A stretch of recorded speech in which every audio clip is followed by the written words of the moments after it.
What's got a functional sedative? My host of this podcast. This is Behind the Bastards, the podcast hosted by someone with PTSD who has not been sleeping well for the last 6 months and finally got on a good sedative. I went out like a fucking zombie last night, and I woke up actually feeling like I slept. So I'm unstoppable today. I'm unconquerable. I woke up at 11:10 a.m., which is the earliest I've gotten up in months. Feeling great, everybody. Really feeling good. I can't mix these with alcohol, which is a bummer. Unlike benzos, which my doctor says are safe to mix with alcohol. No, don't do that. It'll kill you. It killed everybody in the 70s. That's why there's none of those people left. I'm really glad that you've gotten some sleep, mostly because that makes my life a lot easier, but also good for you.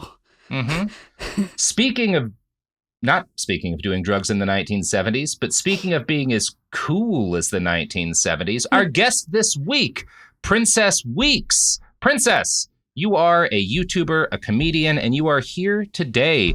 How are you feeling? I wish I had slept as well as you. Now I know what I need. I'm so hype. Hype. I am a history nerd. I love this podcast. I want to know who my bastard is so badly. All right. Well, we're going to get into it. I do want to ask you one question first about the past, because it's been going around this year. I think it was this year that this started. The whole how often do you as a man think about the Roman Empire? And for most, at least for me and all of my my male social circle, it's a daily thing. But what I think is a more universal experience, at least among the people that I know and care for, male and female, is how often do you think about getting access to those good height of the 70s Quaaludes? Because that's what I don't stop thinking about. Every day for me, it's thinking about ludes. Hourly. Okay. Hourly. Okay, that's good. Yes, yeah. Speaking of Quaaludes, that was the drug of the fashionable set in the height of Hollywood. I don't know, like grime and shit in the 70s, degeneracy, financial industry degeneracy. And when I think about degeneracy, when I think about fashion, one thing that comes to mind is the suit, right? The suit and tie, the uniform of the finance industry, the uniform of business, of class, of wealth and power in the Western world. And today, this week, we're going to talk about where the suit and tie came from. And we're going to talk about where the concept of a celebrity came from. Because the modern suit and tie, our conception of a celebrity, the fashion influencer, everything that's going to become like the way influencing works on Instagram and TikTok, all of it was created in the 1700s by one man. And his name was Beau Brummell. And that's what we're going to talk about this week, Princess. Have you heard of Beau? I hate him already. I've never heard of Beau. I was really racking my brain. But every time you said suit and tie, I kept thinking about Justin Timberlake. So it was going to be either way. We were going to get something Justin good. on the brain. Yeah. This is interesting. I kind of wonder how if you're gonna wind up actually hating this guy. But we'll move to that after the cold open, because we're done with the cold open. We're warmed up. We're ready to hit the fucking ground running. Woo. I am so excited. Okay. You had me at 1700s. Yes. And what's weird to me is how of the stuff that a lot of times you can, if you were this is the origin of this very modern thing. And you can be like, well, I can see how it built from there. When it comes to him, everything he's doing as a fashion influencer is exactly the way it works today for people using social media. But he's doing it person to person in very intriguing ways. He knows this is the guy who learns how to make shit spread virally, but he's doing it all analog. And it's really interesting the way that he makes this work. But I'm also, here's the thing, the admission I'm going to make to you as we come back is I don't know that he's actually a bastard. A lot of people are convinced that he was. This is going to be an interesting one for us. I guess I should just get into it. Are you ready for me to start the script, Princess? Yeah. So, I'm so ready. So you look great. I am not what you would call a fashionable man. I am wearing a discount chud hoodie that I got from the hunting store. It's the chud hoodie? Yeah. It's it's got a faded deer head print on it and stuff. Yeah. Everybody loves a good chud. One of my favorite things about when Robert and I fly in for a business meeting or go meet with someone for a business meeting is I'll come and I am business Barbie, and then there's Robert in his chud hoodie, and it just works. It just really works. He's Knuff. Yeah, I look like someone like I'm confident enough to say this about myself. I'm not, but I look like someone who might pull a gun on you in the parking lot for taking the space for my F-250, which I park in 4 spaces, right? Like it's a giant. That's the vibe I give off. I'm very polite with my parking, but I don't dress well. I did used to, which I think is surprising because I haven't in a long time. Kind of the change for me was back in 2017. I had a near-death experience and I was wearing uncomfortable pants and a belt. And I was like, well, if I'm going to die, and I am someday, never again. I'm not going to die I'm going to die wearing like sweatpants, like some nice thin merino blend or something, right? And that's all I've worn ever since. So I might be better primed than most people to accept that the inventor of the suit and tie, Beau Brummell, could be a bastard. But before we, go further, I need to clarify that, like, first off, Beau did not invent. He's not a tailor. He doesn't actually like make any of this stuff. So he didn't literally invent the suit and tie. Like a bunch of different guys over a long period of time invented the suit and tie, iterating. But he is the one who first combined a series of fashion trends in the way that guaranteed the suit and tie would be the result, a couple of generations down the line, right? And he is it seems like broadly agreed by fashion historians that it's fair to credit him as being the father, or at least the spiritual father, of the modern Western suit, right? Even though he did not literally make it. We'll walk through that whole process, and I think that'll make it more understandable later. So I was excited when I started doing my research on him because I refused to wear a tie. I did just get fitted for a suit for the first time in like a decade because at my dad's funeral, I looked like shit, and my brother looked reasonably nice in a suit, and I was like, I actually kind of feel bad that I look like shit, like my dad wouldn't have cared. Like he knew the kind of trash person that I was. But I'm trying to dress up a little bit more now. That said, I'm not inherently sympathetic to a fashion influencer. And I found a couple articles when I started doing this. That's why I started reading about him, that made him sound like a sinister figure. And the first of them was a piece in Esquire that describes him as a boring, uptight villain by Alexandra Rowland.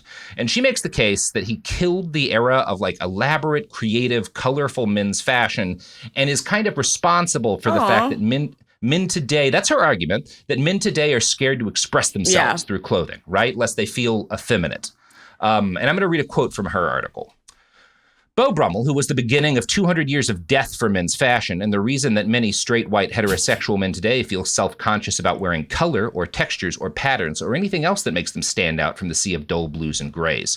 Sure, there have always been flares of counterculture, almost all of which relied on styles appropriated from marginalized communities, but the prevailing baseline of appropriate and presentable menswear, the things worn by senators, CEOs, and lawyers, has not significantly changed in centuries.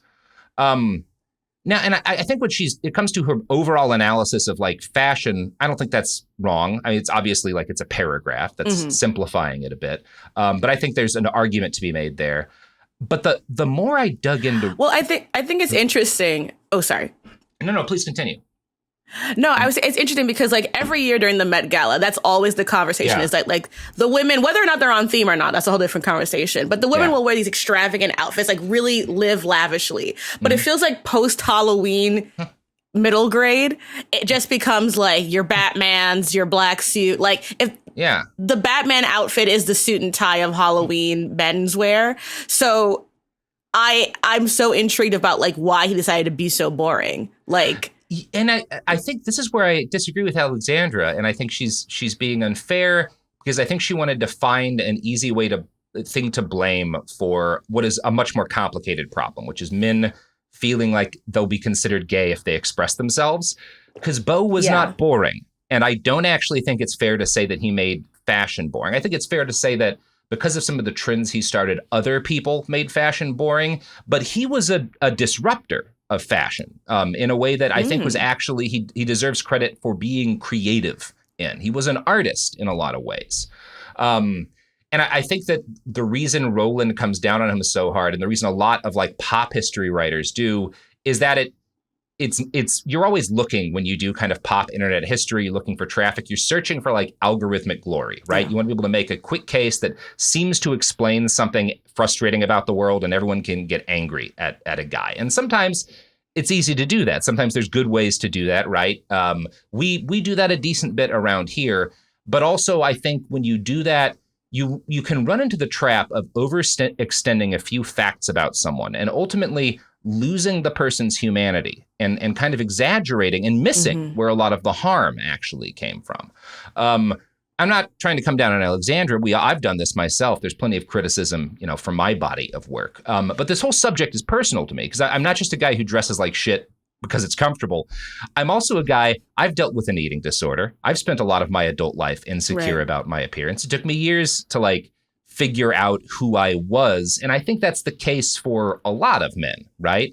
We're no different from anybody else in that regard. And I think that the way Hollywood, I actually really appreciate, I think Channing Tatum's talked a good amount about how being as gorgeous as he is, but how many weird body image issues he got because if you're a leading man, you are basically, your job is to be professionally a disordered eater. You're supposed to have body dysmorphia Zac for Efron money, right? said that too. Yeah.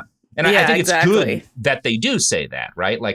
You can argue they contributed to the harm, but I think it's more in the same way that, we all drive cars, right? Because we've got to, I think it's useful when people come out and acknowledge this stuff. And I think that's kind of how I came in looking at Beau, right? And I think what I saw in him when I did a deeper dive and read some of the more, the actual, not pop history, but like professional, rigorous academic history about him is I saw a man who was not just dealing with his own insecurity, but who was living inside of one of the most viciously evil social systems that ever existed, which is the upper crust of the aristocracy in the early British Empire. It's one of the most hideous and cruel cultures that ever existed. And I think he was a decent man who was desperate to find a way to survive and protect himself. And he kind of did the best that he could. And that's where I come down on Beau, actually. And I think there's still a lot of harmful aspects of his legacy, but I think it's a much more interesting story than just he hated fashion and he made men afraid to dress well, right? We'll see how you think when we get through this. Ultimately, I do want to note, I think a lot of the conclusions from Alexandra's article are still valid. Brummell did inaugurate a sea change in male fashion that is dominant today, and this has had toxic knock-on effects. He's also the first modern celebrity. He is a man who his life was very similar to modern professional fashion influencers today in ways that are so direct, it's kind of boggling. But I don't know if I would call him a bastard. That said, by talking about his life, we're going to go into the deep sickness at the heart of the British Empire and its culture. So either way, we are going to get behind some bastards. I promise you we'll fit the name. 17th and 18th centuries British. Yeah. I was this is we're called, back.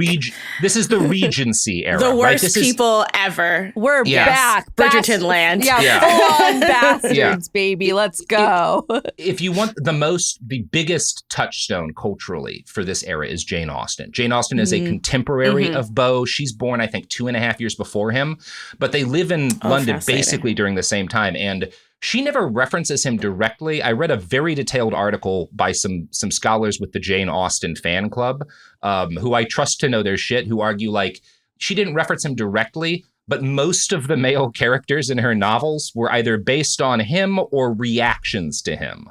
Not entirely, right? But like Mr. Darcy has a lot of Beau in him, right?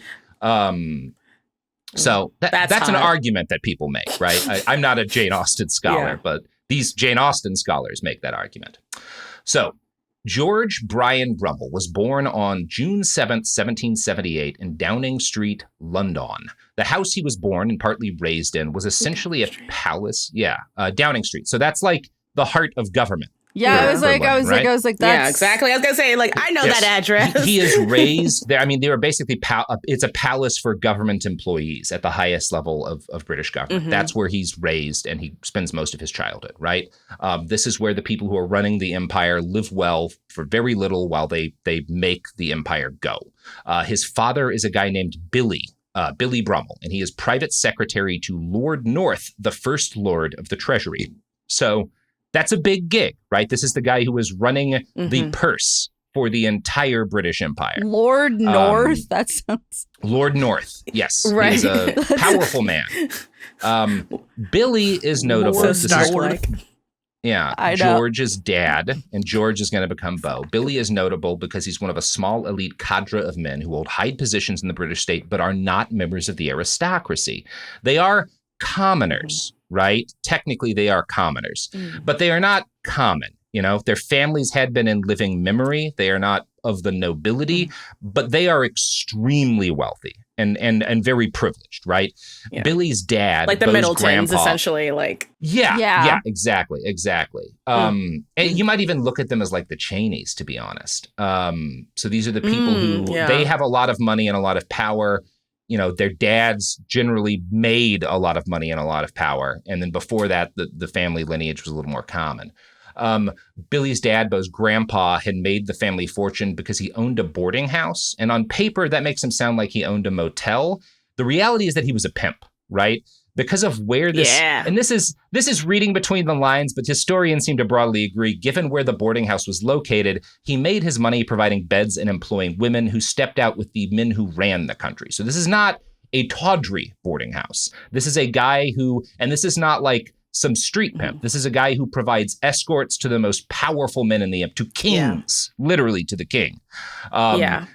Billy, official mistresses and all those kind of things. Yeah, exactly. Billy's dad is going to die with an estate worth the modern equivalent of something like $15 million. Right. So he's not just like running a Motel 6. You know, this is a man who is he's doing some pimping. Right. Like, and he's quite good. And it ain't easy. It is not easy. No. But you could argue it's necessary, somewhat.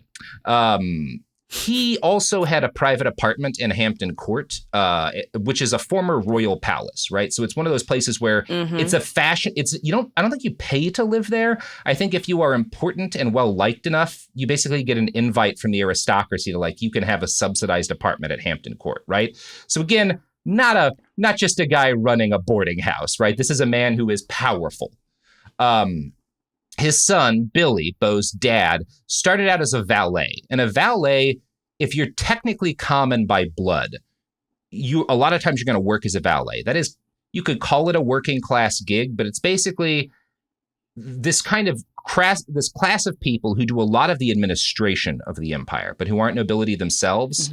They start out as basically body servants for the aristocracy, and they're part of that job is making connections, becoming liked and trusted. And then eventually, as the young man that when you're both 19, 20, 21, you're squiring about to parties, you're holding his hair back as he pukes. When he takes his positions in the empire, he'll give you positions below him, right? Because he knows he can trust you, you know? That is how a lot of the actual business of the empire gets done.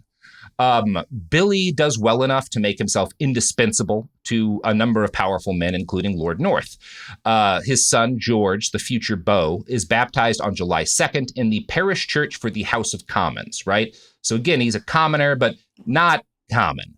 He grows up, his child playmates are royal, right? They're members of the aristocracy. They're princes and princesses and the like. Most of the adult influences around young George are women because his dad's working all the time. So he is largely raised by his mom and his aunts.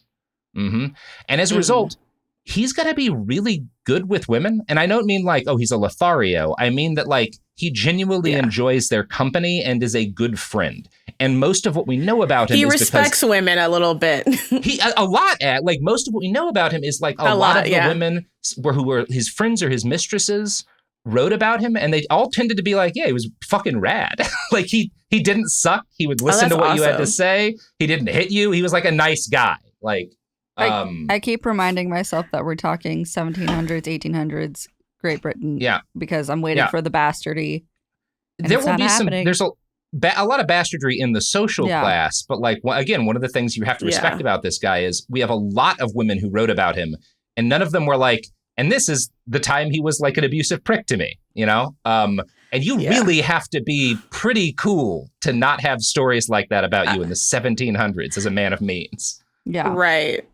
Exactly. Yeah. It's when they're Hunter Biden, he does crack, but he's very nice while he does it. So yeah. It is, if you've known people who use a lot of crack or cocaine, it's really hard to do that every 20 minutes and have someone be I felt safe with him. He just seemed like such a calming presence. Such a nice, chill process. It's calming. Interesting. He did $11,000 worth of crack a day, but I felt like really calm around him. It was a centering presence. Yeah. Most of the adult influences for young George are women. His aunts noted later that he was a massive baby with a massive appetite. That is the number one thing they say about him as a baby is like, he was fucking huge. One of the stories we get about him is they had tarts one day and he was so into eating a tart that when he got full and he couldn't eat anymore, he started screaming because he wanted to eat more tart. Classic baby relatable. Shit. Yeah, relatable. I was like, Been wow. There. Yeah, same homie. That's like my cat. She's like, I know you just fed me, but like I could use another round. Like, yeah. I feel that. So in 1780, Lord North and the party of men that George's dad had made his bed with were firmly on the downswing of their careers because, 1780. What do we all know happened a couple of years earlier? The Great Britain loses freedom, North America, right? Freedom.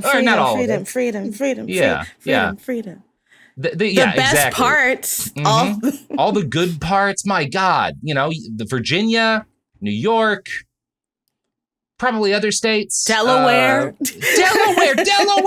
Oh my God, can you imagine losing Delaware and all of the great? I feel like Sheets. They've got Sheetses in Delaware. Maybe I'm wrong about who has Sheets.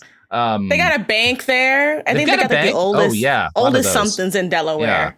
Yeah. A crushing blow to Lord North and the cadre of men who were running the empire, right? And so George's dad and his friends, they're not going to be out of power immediately, but this is going to kind of, they're past the nadir of their power because he is like one of the guys who helps lose the United States. Yeah. And you're going to take a hit for that. Yeah. And it's, that's not the only thing that happens. They also are the men who like win a big war against France. So that part's good. But Lord North makes some other mistakes. His biggest is that he doesn't really hate Catholics as much as most men in the UK do. And that's going to hurt him. Amateur mistake. Right. Mistake. Not being racist enough against the Irish. Yeah. So the fact that he just doesn't hate Irish people quite enough culminates in June of 1780 in an angry mob attacking the Brummell home in London. George is not directly exposed to any violence, but he would have heard the shouting, he would have seen the fear in his family's faces, and he would have heard volleys of gunfire from royal troops who had to put down the rioters by shooting into crowds. It's pretty ugly.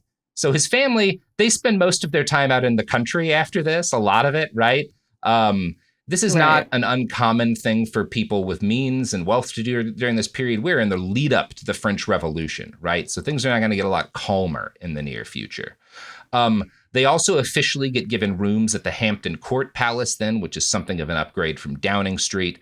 And during this period, George is going to have his first brush with fame because he and his brother are painted by a famous artist named Joshua Reynolds. And this is Beau and his brother as like 4-year-olds. Oh, that's these kids? Yeah.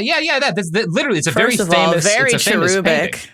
Yeah, they look, you would say, if you don't know much about like classic art, you would say, well, they look like little girls. And they look like little girls because little boys wore dresses back then, right? Mm-hmm. That was the norm. Elegant. So were the curls. Yeah, it's elegant. It's cute.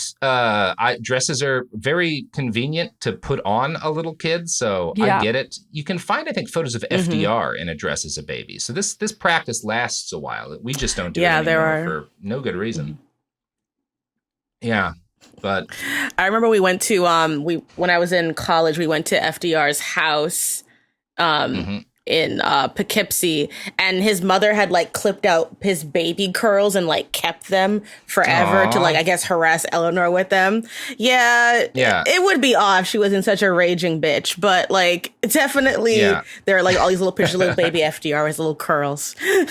Yeah, he was a gorgeous baby. You can just tell that baby's he's going to do some problematic things, but overall, one of the better presidents. Yeah. It's a low bar. He's going to win some, he's going to lose some. Yeah. He's going to commit some crimes against humanity. He's going to stop some crimes against humanity. net, like down to crimes against humanity, which is not bad for a president. Not great for a president either. I don't know. Whatever. Who cares? So while the painting's being made, a famous poet, Mary Robinson, lover of the Prince of Wales, is inspired to write a poem about Beau, who she describes as an infant cherub that's also famous. So he is like kind of a child star in his era, although he's largely not aware of it. Like he winds up in a lot of very famous art just because he's a really cute kid. And he's around all of these artists who hang around the people running the country. And that was enlightening to me. Reading that was enlightening to me because it made a lot of the more pop history articles on his background read differently. I want to give you an idea of how he's normally written about in some of these kind of less nuanced takes. Here's a quote from a Nat Geo article by Ignacio Peiro. Beau Brummell was not an aristocrat. He was a commoner admitted to the royal circle. That's technically, literally true, but it makes it sound like he snuck his way in as opposed to, well, no, there's a class of people who are common but are part of the upper class. And his family was very, very solidly among that group of people. The Esquire article tries to portray his family as like economically anxious and social climbers, describing them as middle-class Londoners with loftier aspirations who were desperate to climb that next rung on the social ladder. And that's not really right. Because they were at the top. They were as high as you could go in the social ladder. Beau's dad is the body man for like the Lord of the Treasury. There's really not a higher place for them to have gone. Anyway, the Brummell family are not royalty though. And as you can see though, he was not common as a child. In 1786, his father decided to leave governance behind. He had done very well for himself in Downing Street, and now that he was like in his 50s, he decided to spend his remaining years investing his wealth into property and entering a sort of working retirement. So he buys a country home for his family. It's a mansion. It's made in the style of older homes that had never really existed, but like this was people's idea of what older manors had been. Yeah. And it was built by it's like Greece. We're like, this is the 50s. Yeah, exactly. No one ever lived this way, right? And the guy who builds it, it's kind of like a McMansion in some ways. It's like a super fancy house built by this aristocrat who bankrupts himself building it, and then Billy's able to get it for cheap because he's just much smarter than a lot of these guys, right? Here's how Ian Kelly, Beau's biographer, describes the process of readying the home for habitation. Donnington Grove still bears the marks of the Brummells' social ambitions. Like all fashion-conscious Georgian landowners, they wanted to create an Arcadia without visible signs of the economy that supported their luxury. They had a paper mill demolished. It spoiled the view and replaced with a medieval-style fishing pavilion. See, this is like Jefferson's doing a lot of similar stuff where, like, you don't want anyone to see the servants, right? You don't even want anyone to see. You just want it to look like it's magically clean. Nice. Yeah, like you want that, like minimal, like oh yeah, just the black people just appear in the house and then they just vanish. Right. So we're gonna talk more about Beau's childhood and his attendance at a little school called Eton. But first off, before we do that, why don't you eat in some of these ads? Wow. We're back. So as a boy, as like a, young kid, pre-adolescent, George is the future Beau. His idol is his older neighbor who's a semi-famous guy, Tom Sheridan. Tom is going to become, like, he's a celebrity of his day. He's a soldier. He writes plays. He's like a professional adulterer. He's one of these men who, like, part of his legacy is how good he is at cheating on his different wives and mistresses, right? Classic kind of guy. And like most of those guys, he dies young of tuberculosis, right? And that's how you know it was big. Like this, he was prolific. Yeah. You're not really like a famous romantic like male influencer if you don't die of TB. That's like the capstone, That's like winning an Oscar in this era, right? If Leonardo DiCaprio had been a Regency era like dandy, he would have been looking to die of fucking tuberculosis by 40, as opposed to doing that Bear movie where he won the Oscar. Right. It's like you got to be out by 36 like Byron, because then it's like, what are we even doing here? Yeah, it's not going to get better, right? After 36, you're pretty much washed in this period of time anyway. Tom Sheridan, the main thing that George is going to take from him is that Tom is a wit, and that's what George is going to grow up wanting to be. So I should digress here. One thing the story of Beau Brummell makes clear is that Twitter it didn't invent anything new. It just gave us a way to do it online, right? People have always appreciated sharing funny bits, like little lines by strangers. And people have always gotten famous. People have always, in part, gotten famous from dropping good one-liners. Most of Regency-era British culture that comes down to us is, at least a huge amount of it, is in the form of one-liners and quips from people like Tom and Beau, who are more famous for like Tom writes plays and stuff, but he's mostly famous for like these little put-downs and jokes, these epigrams, than any play or novel, right? Tom is said to have originated this bit. When his father demanded he take a wife, he responded, "Yes, sir, but whose?" And then his dad is like, "Look, motherfucker, I'm not joking around. If you don't marry, I'm going to cut you off with only a penny to your name." And Tom's response was, "Can I have the penny now then?" Right? He's that kind of a wit, right? Yeah, these are no these wonder are, he was sleeping with people's wives. Yeah, exactly. Of course he is, right? And there's no difference between this and dunking on dudes on Twitter, right? Like it is the same thing, right? And the ancient Rome, they're doing this too. A lot of like Roman graffiti is like dunks. It's little, and in fact, these British guys, all of them in school, are studying the way Romans and Greeks used to dunk on each other. In order to like, that's like the core of a lot of like the culture of humor in this time. Stories like this. We should teach that course before people get like podcaster mics. Like it should be a required course before you get a mic. You have to be able to exactly. Take a witticism class. Yeah, take a good class in dunking. People back then, you have to understand, being a poster isn't new. We've always had posters. The ancient Romans were some of the best posters who ever lived. They would understand the internet in a second, you know? Now, the ancient Greeks, they were posters too. A lot of posters. Most people in history were posters. That's the great lesson of humankind. So stories like the Greeks this, would have had like a Substack. Yeah. Oh, Oh my God. Aristotle would have loved Substack. Oh, like, Jesus. So Aristotle would, he would have had like, it would have been one of those things too, where you would have gotten like 10 pages in, and then it would have had like to read the rest of this, you got to subscribe to Aristotle's Substack. Yeah. And no one would have. So we just would have had like a bunch of half articles, which is kind of what we have with Aristotle now.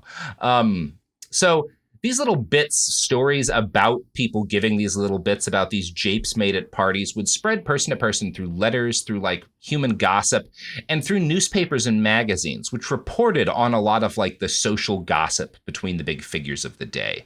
Novels were another major place where this kind of culture spread. Jane Austen is a big part of this, right? So Beau grows up idolizing Tom Sheridan, and specifically idolizing the fact that he earns a lot of respect because he's funny and kind of a dick. He's going to learn from Tom that like that's sort of how you make a place in yourself in societies. You learn how to put people down in a way that's so funny they don't really get angry at you, you know? That's the kind of the key to social success in his culture. In 1786, his dad sends him away to Eton, the most famous and prestigious boarding school on the island. This is the school of the prince, and the future king, the Prince of Wales now, attends. And it's still around today, and it is a school today. At this point in time, it's not a school in the way modern people mean when they talk about a school. You don't go to Eton to learn a trade or a vocation. You don't go there because like, well, I'd like to be an English major, or I would like to be an engineer or whatever. You go there. You do go there to prepare for your job. But as I talked about earlier, jobs for people in this social class at the top of the ladder in the British Empire are given out by aristocrats to like the people they trust the most. And so the way that you prepare to start your future career and to get a job is not learning how to do things. It's learning how to be good company, right? It's learning how to fit in at the parties, right, that will eventually secure you a gig. So Eternians, they learn Greek, they read the classics, they study philosophy, but the purpose of most of this is so that they can like share references. And you should think about this not as today, if somebody's dropping references to like Homer or Virgil in like conversation, like, oh, you want people to know you're smart, right? In this era, it's more like how if you're hanging out with like a bunch of 30-something comedians, everybody's like quoting old bits from The Simpsons, right? It helps you fit in. Yeah. Yeah. That must be why Charles was so mad. That makes total sense. Yeah, because King Charles didn't go there. Right. And he was real mad about it and definitely sent his sons there. But that makes a lot of sense. I think we lose a lot when we see these classical educations, learning Latin, learning Greek and all this stuff as like, well, because they were much smarter than us, as opposed to like, this was kind of the meme culture of the day. Being able to throw a good Plato quote in when somebody said something or make a good reference to him, that was how like you communicated, you know? Yeah. It's like fuckboy finishing school, but like elegant because they did it in Latin. Yeah. It seems fancier to us, but it's not really any different from the way like the internet accultures us all to communicate now, right? In its early days, back in the 1500s, education at Eton had been largely religious, but as Britain had sucked in the world's wealth more and more of the focus had turned towards cultivating a social class who would wield obscure knowledge to separate themselves from commoners and gain a common identity, right? That was kind of existed in exclusion to the rest of the country and the rest of the world. The people who did not have that education would almost speak a different language. At the end of the 18th century, the specific style of speaking that was taught in Eton was based on classic Greek and Roman epigrammatists. An epigram it's a bit, right? That's what we would call a bit. It's a couple of good lines, usually satiric, that often played the role of like a rap battle, right? This is how a lot of like old-timey Greek and Roman thinkers would like talk shit on each other in epigrams, right? It's also how ancient Greek and Roman graffiti took, like that's the form it took. One surviving epigram from Pompeii reads, and this is graffiti on a wall in Pompeii.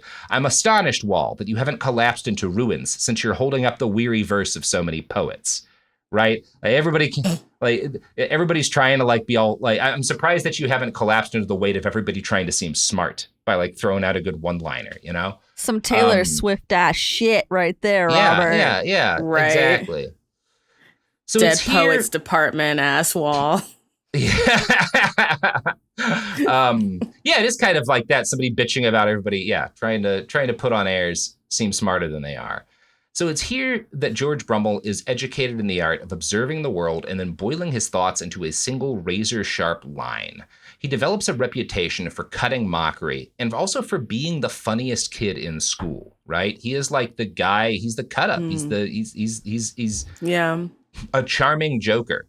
Now, another major focus of Eton culture are the uniforms. Boys are expected to own a dozen shirts and cravats, plus numerous pairs of pants, waistcoats, breeches, hats, and stockings for different occasions. And knowing what to wear and when is a big part of what you're learning there, because that's part of what separates you from the masses who have whatever set of clothes they have, right? And maybe a Sunday set of clothes and generally look like shit, right? Yeah. You have the wealth to have clothing and care about how you look. Forcing boys who are generally 12 or 13, that's when you start at Eton, to fit into this social class is not a peaceful process. You don't just do it by teaching them Greek and making them dress up. You do it by beating the shit out of them, right? That is a major part of acculturating young men here. And I'm going to quote from an article by Austin Jensen. For breaches of discipline, a boy would be flogged. Eton, specifically, used to be renowned for its use of corporal punishment, generally known as beating. Friday was set aside as flogging day. Until 1964, offending boys could be summoned to the headmaster or lower master as appropriate to receive a birching on the bare posterior in a semi-public ceremony held in the library. So, like, every Friday, you all go to get the shit beat out of you and watch. Like, everybody's got to watch as your bare ass gets paddled in front of the school. And they wonder why these are not people. Like, why all of them grow up. I mean, I'm sure it's part of why guys like Beau's grandpa are able to make a good living as a pimp, right? Because there's probably a lot of money for early dominatrixes in this culture, right? Right. Because you got to develop a complex where it's like everything about you is like latched on to like this weird social like sadomasochist thing. But you got to be smart while you did it by like doing a whiff after like you get your ass beat. Yeah, you got to be able to make a good. There's a great movie called If that's set. It's actually the first Malcolm McDowell movie. Like it's his first starring role. But it's set in the mid-century, 20th century at one of these boarding schools. And they're still about this brutal into the late 20th century. But like one of the things it covers is the way in which it's almost ritualized and sexualized, this physical violence that all of the boys have to endure. And it's a pretty vicious system. You know, the prefects, who are the older boys, do a lot of the actual beatings. It was called a tunding, which was beating a disobedient student across the back of his waistcoat with a ground ash the width of a finger. So it's like a finger width ash stick. Ash is a very hard wood. And the art of it is to catch the edge of a shoulder blade, to hit someone in the back and catch them, or like hit them over the shoulder and catch them in the back and hit the same spot every time, right? And you're kind of, the goal is to cut their vest, their waistcoat into strips by whipping them over time. Because then they have to pay to replace it too. Not only are you driving up welts on their back, but they have to replace their clothes. God, it's like, the British are not a well people. I hate that they colonized all of my groups. It's like you were whipping each other's clothes off, and then you also had time to enslave so many people. Like, pick a hobby. Yeah. Well, go to therapy. Anytime you read about like that's probably why they did it. They were like, it's good. This is our therapy is doing a couple of genocides, right? Like, that's how we're going to starve 30 million people in Bengal, and that's really is good for the soul. It is interesting every time you read about like, oh, the British encountered this barbarous practice in Kenya, or this horrible practice in India. And like every culture has things that they do and have done that are not, certainly we don't consider to be moral in a modern sense, that were really ugly, but they act as if like, you guys are whipping each other bloody and you've ritualized it. And like some chunk of the boys are always sexually molesting each other because like that is partly how the system is built, is to like enable these like systems of sexual abuse. Because you have younger boys are paired. It's called the fag master system. That is where the slur comes from.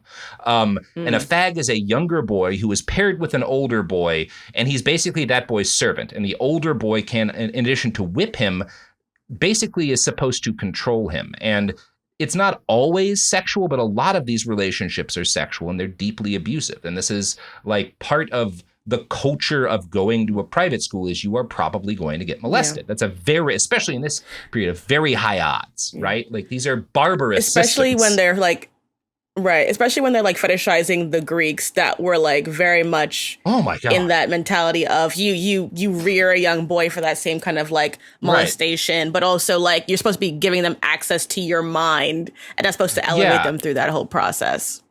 Yeah, and so you're going part of what you're doing is you're mixing in the head the things that the kid's going to grow up to be proud of, my education, my professional competence, and you're also like chaining that to the abuse that they endure at the hands of adults, which is, I mean, it profoundly damages the Greeks. It profoundly damages the Brits, you know?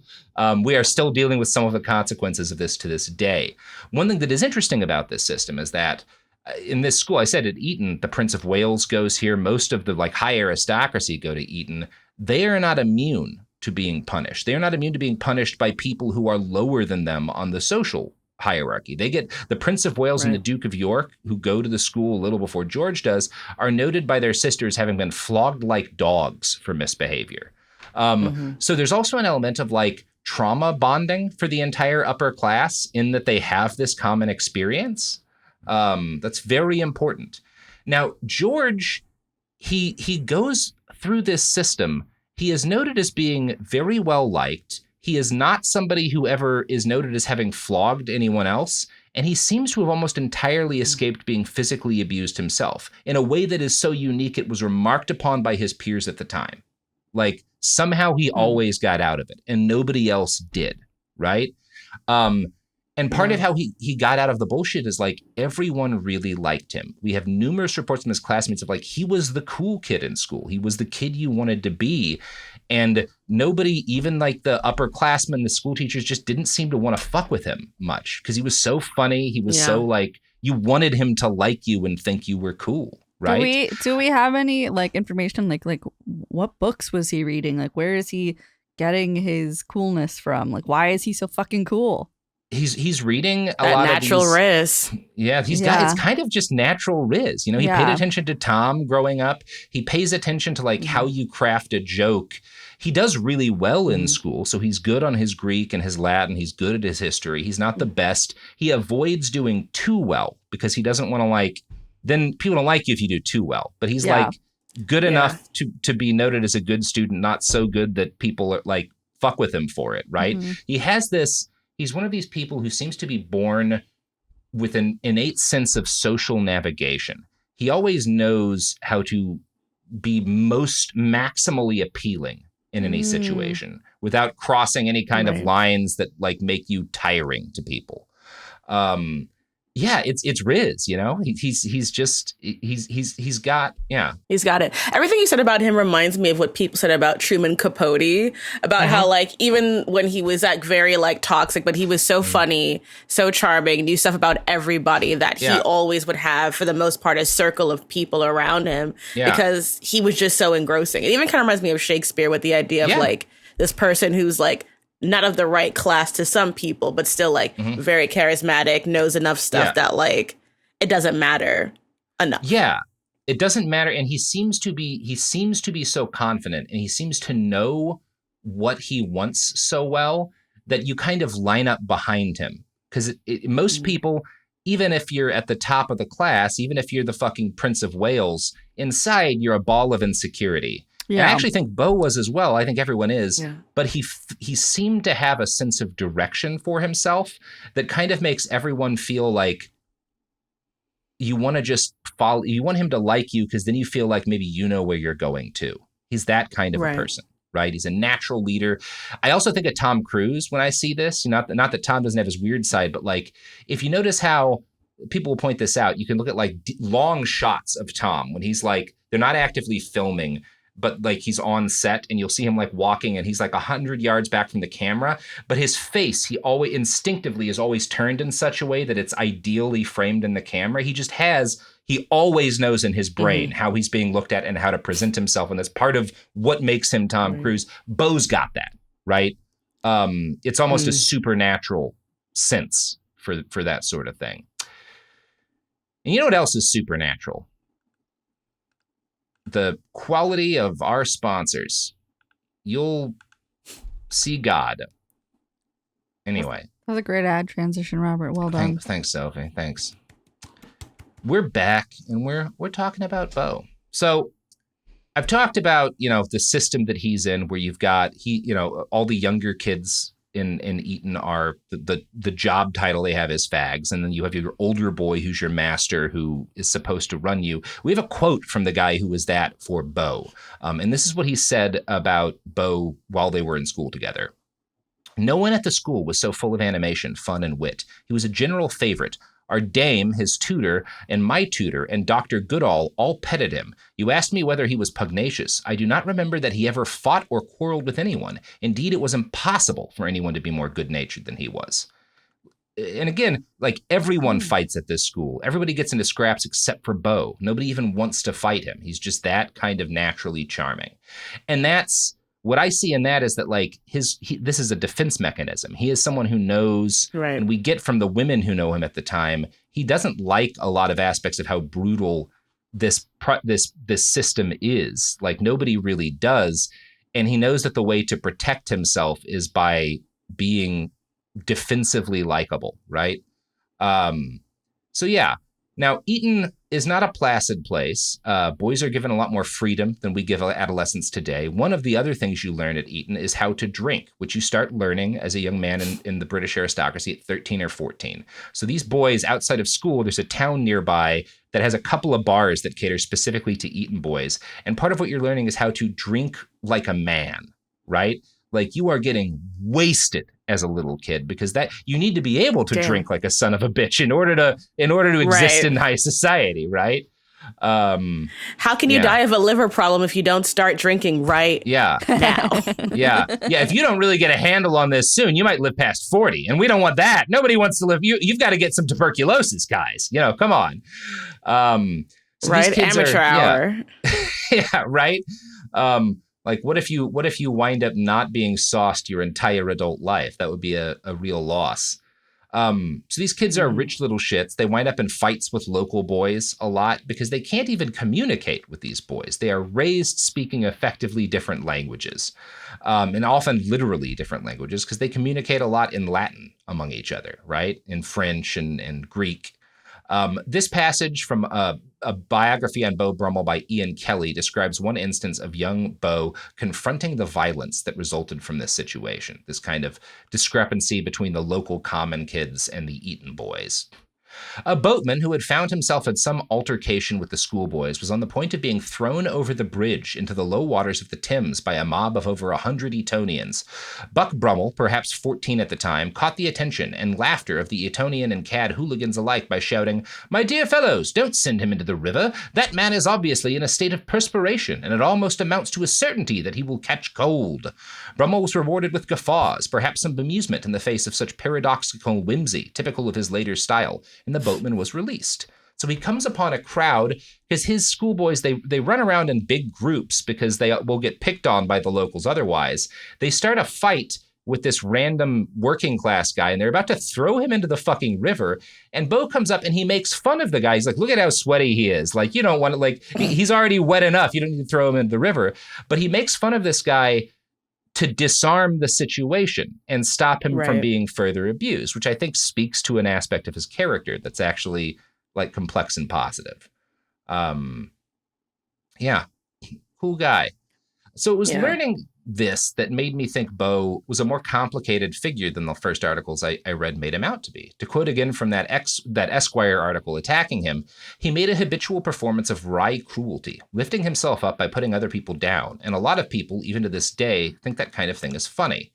And I think the difference is, I think what Alexandra is doing there, she's looking at a lot of internet put-down culture, which is deeply cruel and is focused around singling people out, often making uncharitable conclusions or often uncharitable interpretations of their words to get in a quick dunk for social media engagement.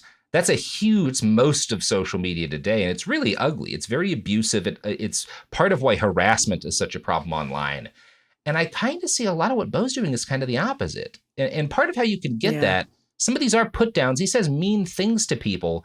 They usually still like him. And the mean things are often to diffuse tense social situations with humor, right? By taking the piss out of people, as opposed to trying to like, I think he does, he can be a dick too. It's not the only thing he does, but we get examples of him that come down to us from 300 years ago of him stopping fights by this kind of thing, by like, making a good joke at the right time. Yeah, I'm going to use my history minor cap on and say, like, he probably, I don't know who this guy is, but I'm guessing he probably pissed off somebody that was high enough that they were able to sort of like reframe a narrative. Because right now he sounds great. I would love a blunt rotation with him. Yeah, that sounds like, I think he'd be really cool. But I definitely think that like there's going to be a mixture of like a class issue, because people keep talking about him in these articles that you're referencing as if he's like a Kardashian almost, as if like, where does he think he's coming from with his fat ass, like trying to take up space in our society. So I can't wait to see who he pisses off, because I know it's coming. We are building to that, because that is his fall. His fall is he talks shit about the wrong guy, and that does like destroy his entire life eventually, right? That'll do it. And the guy he talks shit about deserves it. It's not fair on his part that he gets fucked for that. But yeah, I think you have to look at his put downs, the fact that this is the primary way that he communicates with the world, but within the context of this is how his social class communicates with each other. Having a sharp tongue is the key to popularity and the key to protecting yourself. And it says a lot that his old master describes him as like, nobody wanted to fight with this guy, which means all of the jokes he's making, none of them culminate in someone demanding an honor duel with him, right?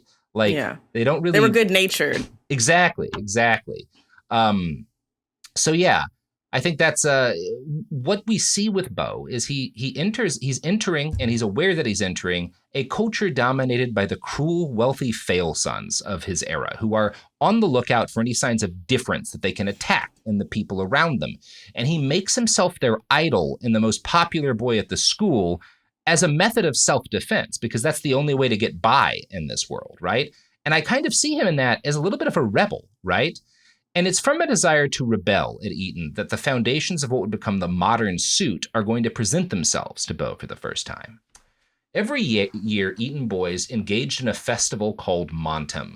Montum is a mix of like how we see Halloween today and like a child riot.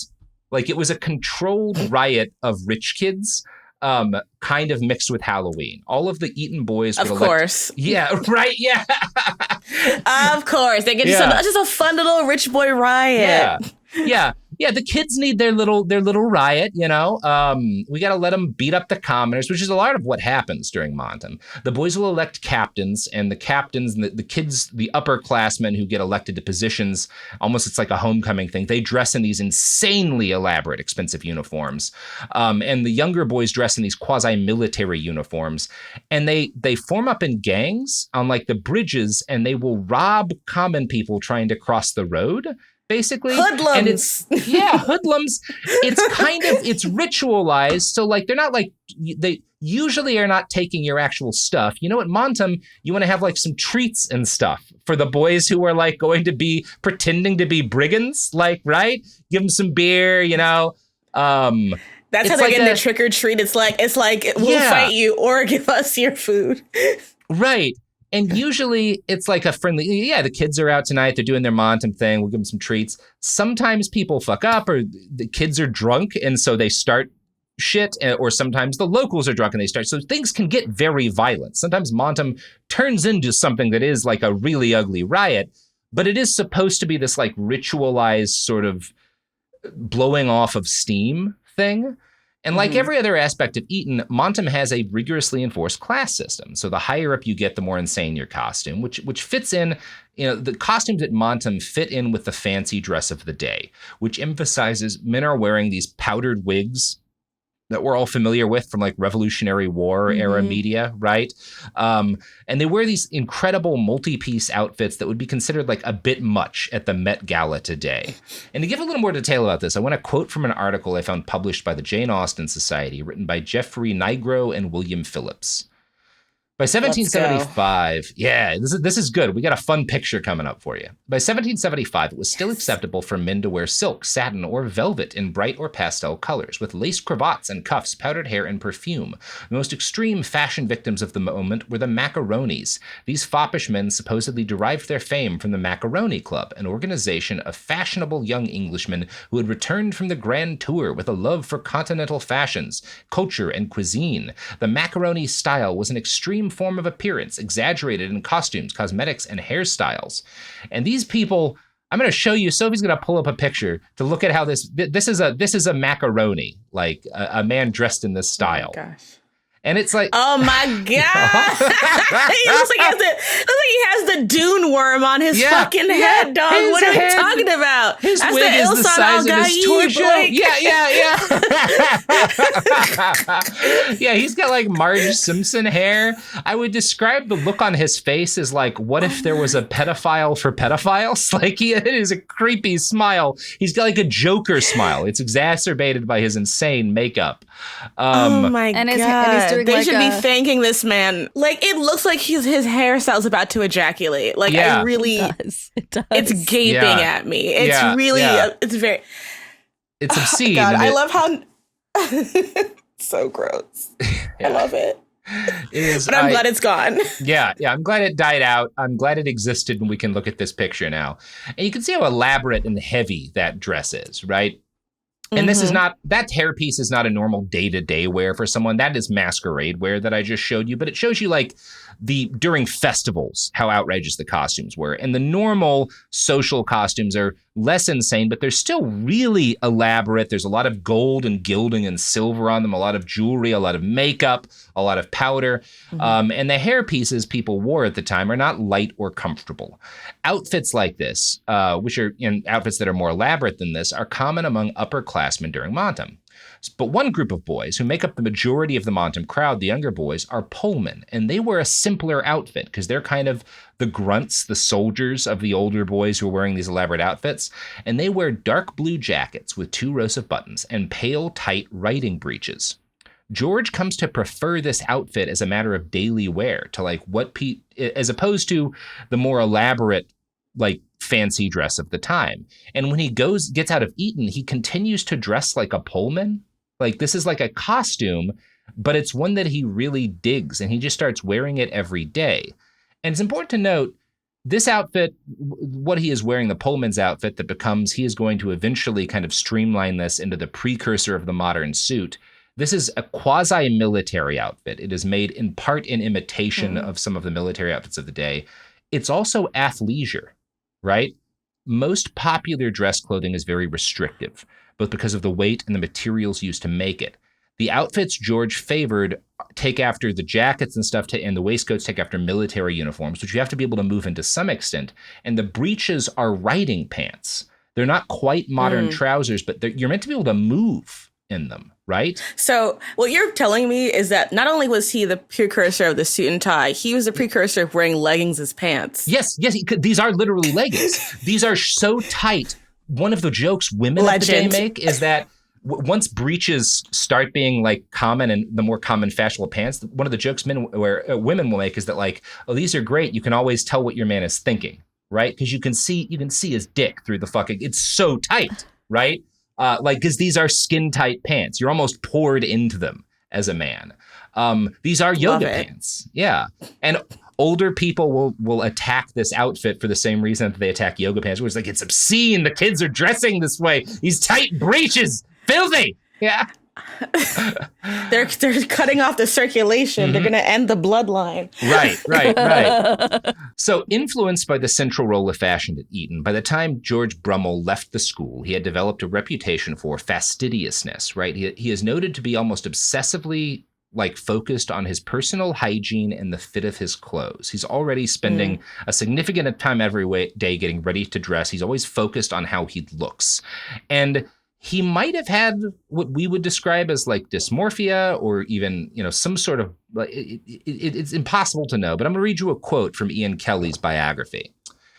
It may speak partly of an uncomfortable relationship with his body. This may be attributed to his position in the male gaze at Eton, a supremely homosexualized environment. It may also be related to growing up in a highly sexualized society that was at the same time violently antipathetic to the direct outlet of adolescent male energy. Right? Everyone there's a lot of these boys are fucking each other, right? There's not a small amount of older men, particularly at the school, who are also abusing boys. And everyone's dressing, it's very common. A lot of these dresses are, especially the outfits that he prefers, these tight leggings are extremely revealing. And he's always conscious of how he looks because he's always conscious that he's being sexualized, right? Right. And that influences him a lot. And the evidence that he suggests, that we have, I think suggests that the fact that he adopts this outfit for himself, and he's going to make everyone else adopt it as a result of how much they want to be like him, because he is the cool guy. Everyone wants to be like Beau. I see this suit he starts to create as a suit of armor, right? To protect himself from his fellow men, right? And he's so good at this that they come to admire him. He is rare, if not singular, in this period for being a man of his social class who had a lot of close female friends. And one of the first is Julia Storer. This is his first love. He describes it as he falls violently in love with her when he's 14 or 15, but he ultimately loses out to... The guy who wins her, in the parlance of the time, is they are both Julie is 14 or 15, Beau is 14 or 15. The guy who she winds up going with is 30 years 45. old and a colonel. Yeah. Just 30, just twice her age, Okay. And he is a colonel in the army, Colonel Cotton. God. Colonel that sounds Cotton. racist. Yeah. Sorry, girl. I was like, yeah. villain. Yeah. He is seen as being very handsome of his day, although Beau will repeatedly note as an adult that he stank. He smelled terrible. Beau is obsessed with his hygiene. Beau is at least in this period, eventually he's going to make this again, people will all follow him in this, but he is like the first man of his social class to make daily hot baths a part of his life, right? Icon. Honestly, yes, you're selling me on Beau. I'm like, we love it. Mm-hmm. We love to see it. He's unique because he doesn't wear perfume. He refuses to because he's like, you only wear perfume if you're fucking gross. Right? Because that's why people wear perfume in this period of time. I'm not going to just take a fucking bath and have your clothes washed every day, And I think some of that is a reaction to this colonel who he thinks is nasty and who also wins. Again, we are talking about a pedophilic relationship, but the way he looks at it in the time is this is another man who has won, who's beaten him in this contest, right? Yeah. Right. I'm not saying that because I think that's a good way to look at it, but that's how it's looked at the time, and you have to right. know that, right? Again, this is a 30-year-old and a 14-year-old or something. Julia and George are both teenagers. The colonel is a creep. He is also married, so this is not because 30-year-olds can court 15-year-olds in this period, and there be a degree of legitimacy to it. This is not that kind of case. He is married. He is not supposed to be doing this. Yeah. His wife, to make this fucking Colonel Cotton, his wife has postpartum depression, and after she has I think it's their first or second kid, she's like, I'm never gonna sleep in the same bed with you again because I don't want any more kids. This is awful. And so he's like, well, I guess I'm gonna go fuck a child. Cool, dude. There you go. I mean, rational decision. It's like, yeah. What do you want me to leave you? Would you rather I not get blown? All right. I don't understand the question.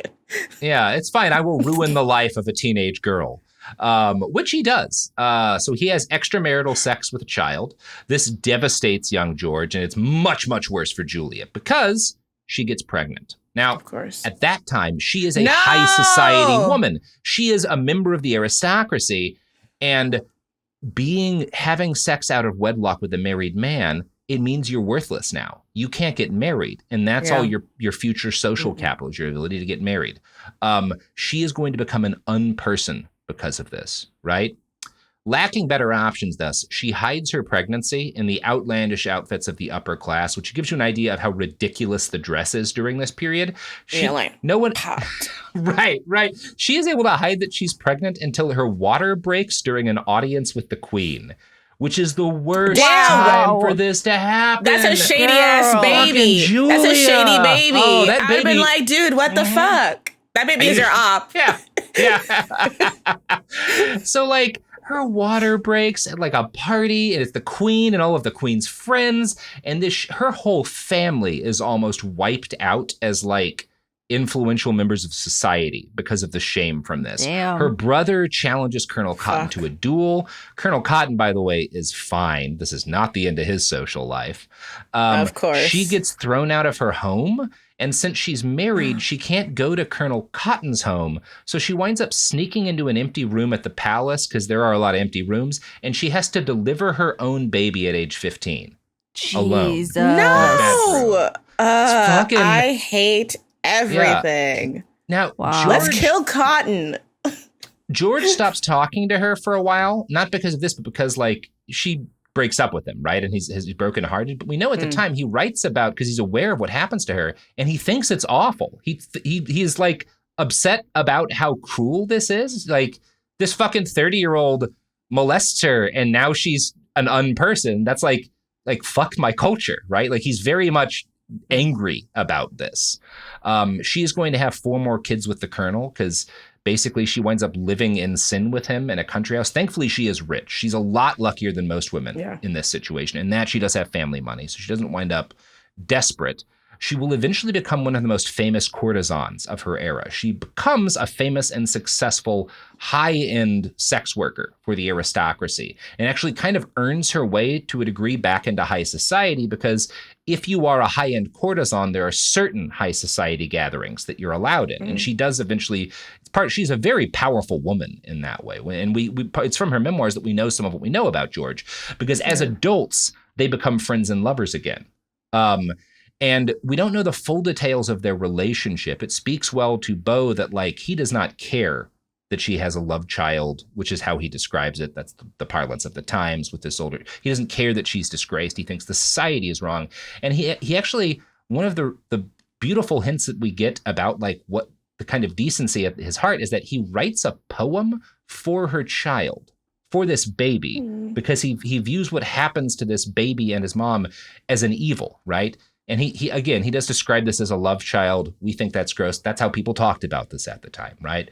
And here is the poem he writes for her child. Unhappy child of indiscretion, poor slumberer on a breast forlorn, pledge in reproof of past transgression, dear though unwelcome to be born. Unless the injurious world upbraid thee for mine or for thy mother's ill, a nameless father still shall aid thee, a hand unseen protect thee still. Meanwhile, in these sequestered valleys, still thou shalt rest in calm content, for innocence may smile at malice, and thou art innocent. And this is because he helps her out. He helps protect her and her kids as an adult. He's like, that's a decent man, aware of the evil of his time. And that's actually a pretty good poem, too. He's a good writer, you know? Yeah. He's a good man, Savannah. You know, like, that's all very solid for him. Yeah. Yeah. Solid dude for the 1780s. I know. Yeah. The Hunter Biden of his time, truly. Absolutely. The crack chills. Strong Hunter vibes. The George Brummell who writes this would be at age 16 is going to make his first decision as an independent adult, which is going to be to purchase a commission as an officer in the Army, specifically in the very regiment where the disgraced Colonel Cotton had once held his command, right? He's going to choose to not just join the Army. Again, he's obsessed with smelling good because this guy smells bad. He joins the same regiment that this guy had once helped to run. And it was at this regiment that he's going to meet the man who's going to make him into a star, the future king and current Prince of Wales. And we're going to talk about all that in part 2. Princess, how are you feeling about Beau so far? Hero or villain at this point? I mean, I'm really rooting for the guy. Yeah, I feel like he got cut out there by rich. I feel like he got cut out there by rich white people, which who hasn't? So I'm waiting for something bad to happen so I can see why they hate him, but I'm rooting for the guy. Yeah. There's a couple of, he's not a perfect man, but so far, I see a guy who's just trying to do his best in a really fucking dog shit society. And who amongst us doesn't feel like that sometimes? So true, truly. Robert. And also, I like the Regency era men attire. I like those tight ass breeches. So, hell yeah! Shout out to him. Yeah. Our yoga pants entrepreneur. Yeah. All right. Well, I'm gonna go put on some yoga pants. I'm actually gonna put on much looser pants. And we'll be back. And, well, for you and I, it'll be like 7 minutes. But for the audience, it'll be like a day or so. Princess, do you have anything you want to plug at the end here? My YouTube channel is Princess Weeks. I have fun videos out. By the time this comes out, I should have some new fun stuff. And I'm really excited to learn more about Beau. That's me. Yeah. Check out Princess. And, well, I'm not going to tell you to go buy a suit, because you know who can't afford to do that? A lot of people. But, I don't know. Get some yoga pants. Yeah. Jinx!